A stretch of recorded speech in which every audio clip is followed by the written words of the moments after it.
Hello, my dear students, and welcome back.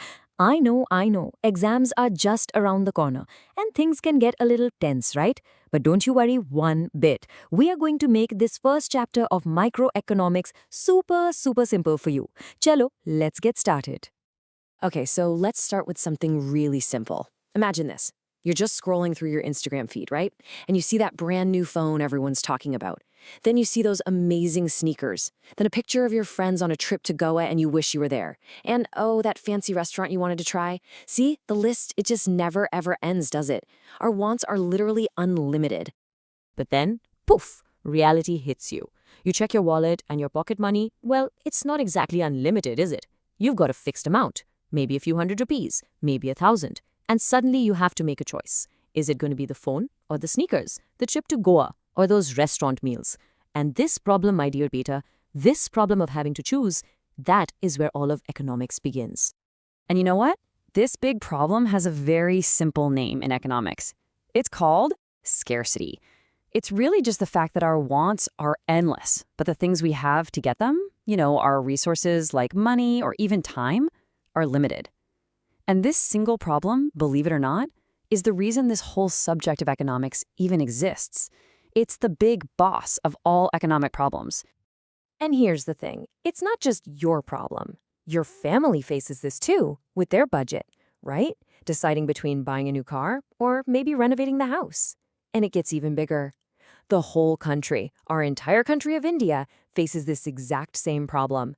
It has to decide how to use its limited money, its limited resources, for the good of everyone. So, because of this one big problem, scarcity, every single economy in the world has to answer three, and only three, massive questions. We call them the central problems of an economy. And listen up, because this is absolutely crucial for your exams. The very first question is what to produce. I mean, with our limited resources, should India focus on producing more food, things like wheat and rice for all our people, or should we put our resources into making more technology, like laptops and software, to compete with the world? We can't do everything at once, so a choice has to be made. Okay, question number 2. How to produce. Once we've decided what to make, how do we actually make it? Should we use lots of people to do the work? That's what we call a labor-intensive method, and it's great for creating jobs. Or should we use big, powerful machines? That's a capital-intensive method, and it can be much faster. Again, a huge choice to make. And the third, final question is, for whom to produce? So after we've made all this stuff, who actually gets it? Should it only go to people who can afford to pay a lot of money? Or should we make sure that everyone, especially the poorest in our country, gets access to the basics like food, schools, and hospitals? This is all about how we decide to slice up the economic pie. Now, I know what you might be thinking. Sir, this is all just theory. But what if I told you that economists have a really cool way to actually draw this problem of choice on a graph? It's a special tool, and it's called the Production Possibility Frontier. That's right, we can literally draw it. We're going to look at the Production Possibility Frontier, or PPF for short. Now, the name sounds a bit complicated, I know, but trust me, it's really just a simple picture that shows all the different options an economy has. Kind of like a menu. Take a look at this. This graph shows it all. So on one side we have cotton, and on the other we have corn. That curved line, that's the PPF. It shows all the possible combinations of corn and cotton we can produce if we use every single resource we have perfectly. Any spot right on that line means we're doing great, super efficient. Any spot inside the curve, well, that means we're being a bit lazy, not using everything we've got. And any point outside the curve, that's just a dream for now. It's impossible with the resources we currently have. And this graph also teaches us the number one most important rule in economics, opportunity cost. Simply put, it means that to get more of one thing, you always have to give up a little bit of something else. Look at the graph again. If we want to grow more corn, we have to take some land and workers away from growing cotton. The cotton we give up, that's the opportunity cost of getting more corn. And this isn't just some textbook idea, beta. This is your life. Right now, the opportunity cost of watching this explainer is probably, 30 minutes of scrolling through Reels? You made a choice. That is economics in action right there. Okay, so we have these three huge questions: what, how, and for whom to produce. But who actually makes these decisions? Who's the boss? Well, it turns out different countries have different ways of answering these questions. Let's take a look at the different systems. The easiest way to think about it is like two different teams. On one side, you have team government. This is a centrally planned economy. Here, the government makes all the big decisions, and its main goal is supposed to be the welfare of everyone. Then you have team people. This is a market economy. Here, it's the regular people, buyers and sellers like you and me, who make the decisions. And the main goal? It's usually profit. But here's the reality check. Most countries, including our own India, aren't strictly on team government or team people. They're actually a mix of both, and we call this a mixed economy.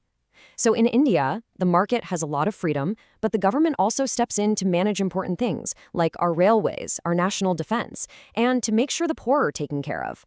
It's kind of like taking the best from both teams.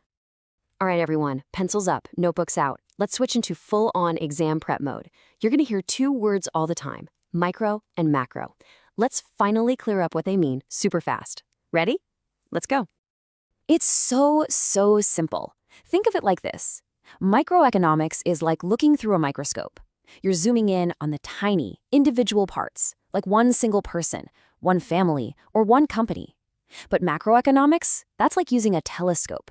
You're zooming out to look at the whole big picture, the entire Indian economy, things like national income, unemployment rates for the whole country. And what we're studying right now, it's all micro. Okay, now for the part you've been waiting for. Let's tackle an actual exam question. Imagine this comes up for 3 marks. Discuss the central problems of an economy. So, how do you write that perfect answer to get full marks? Let me show you. Here is your secret formula for a perfect answer. First, you must start with the root of the problem, which is scarcity. Just write one line: unlimited human wants, but limited resources. Second, you connect that to the problem of choice. Because of scarcity, we have to choose.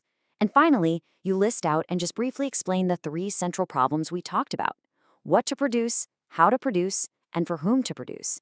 Follow this structure, write in points, and I promise you the examiner will be so impressed. Bucka, full marks. And if you want to add a really nice finishing touch to your answer, or just remember the main idea of this whole chapter, just remember this one sentence. It sums it all up. The real problem of any economy is how to allocate its scarce resources, and then how to distribute whatever it produces. That's it. That's the whole chapter in one line. And just like that, Chapter 1 is done and dusted. See? Not so hard, was it? I really hope this made everything crystal clear for you. Now, for a little fun, I have a question for you. If you were made the Finance Minister of India for just one day, what is the one thing you would change? I'd love to read your ideas in the comments below. All the very best for your exams, beta. You are going to be absolutely brilliant. I know it.